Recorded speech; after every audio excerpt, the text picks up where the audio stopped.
Hello students, welcome to Science, Lever Lab, and Mechanical Advantage. I've constructed a second class lever. Here you see a weight, a bar, and a fulcrum. The fulcrum is the pivot point. The weight's in between right now. My effort is over on this end. It's called a second class lever. What kind of household tool does this remind you of? Where the weight's in between and the fulcrum's at one end. Think about it.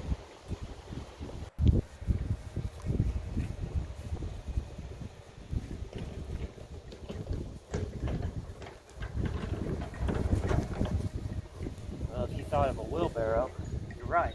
Because look, the wheelbarrow, your effort force is on one end. The fulcrum is the pivot point at the wheel, and the resistance is here in between. You know, resistance, weight, the firewood, dirt, logs, dead body parts, other things you move around your yard. So wheelbarrow, second class lever.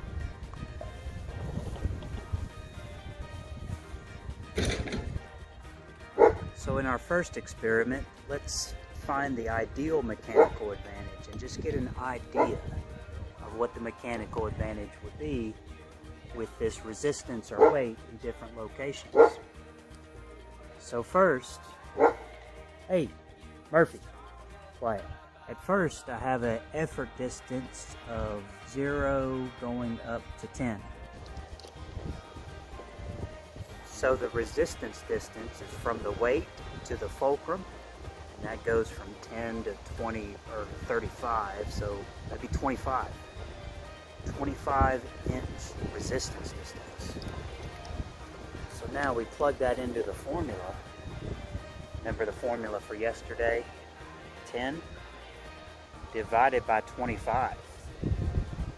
Well, this is not much mechanical advantage ideally. 10 over 25 is only 0.4. Well, it feels heavy. It just feels heavy, so I'm not getting a lot of mechanical advantage. For the next trial, I've moved the weight up to 25 inches. And this is feeling much easier. It feels pretty light, actually. 25 effort distance divided by about 10. So now we've reversed the numbers because the effort distance is 25 and the resistance is 10.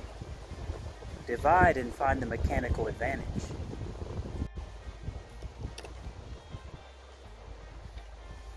One more trial.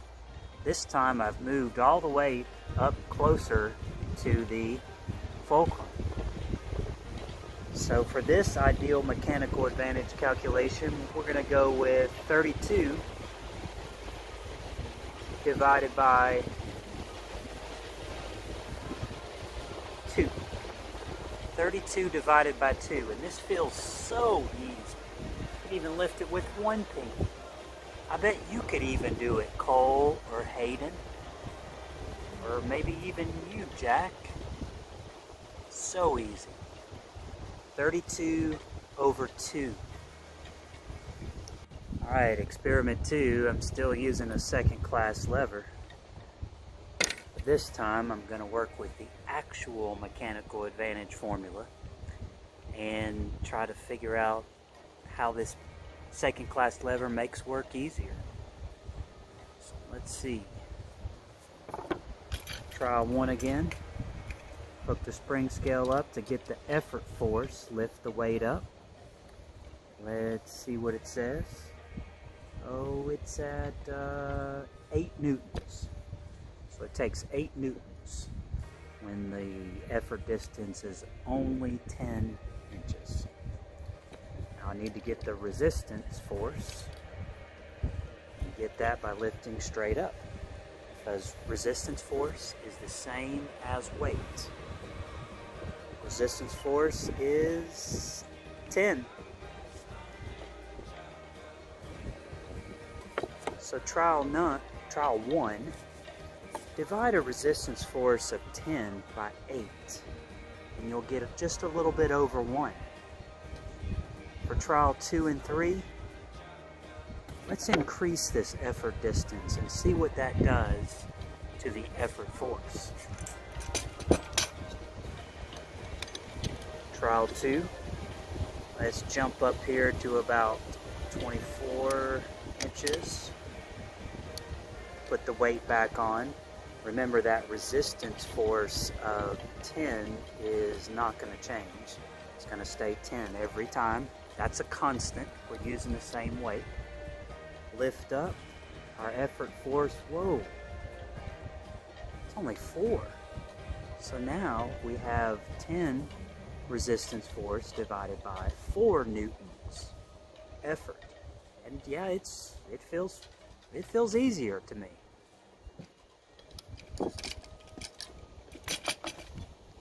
One more trial.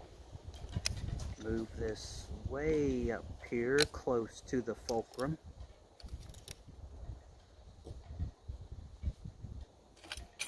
Resistance force is still 10. Effort force now is 1. It's only taking 1 newton to lift this weight up. Wow, that's quite a change. So now try to put into words. How does this machine make work easier? Really easy right